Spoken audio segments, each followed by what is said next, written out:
Just hours after Trump confirmed 25% tariffs on Canadian and Mexican imports, Canadian PM Justin Trudeau announced counter-tariffs on US goods worth Canadian $30 billion, with another round targeting $125 billion in key US exports like cars, trucks, steel, and aluminium in the coming weeks.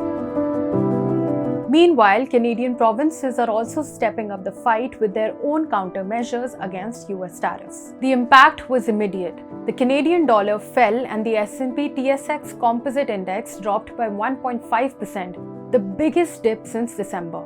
Economists warn that a prolonged trade war could shrink Canada's GDP by 3% over the next 2 years, affecting businesses, jobs, and consumer spending.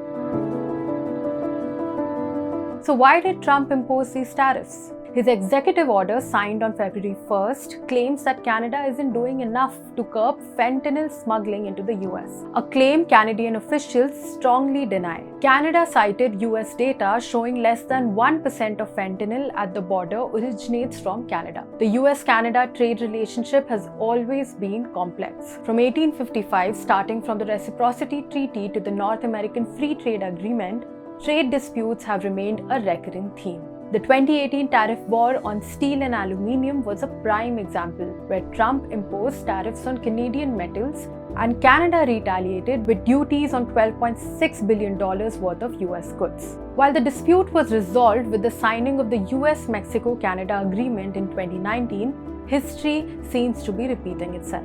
As of now, Canadian leaders are actively engaging with US officials in Washington, urging them to reconsider. As both countries dig in, businesses and consumers on both sides of the border face rising costs and supply chain disruptions. Stay tuned to Business Standard for more updates on this development story.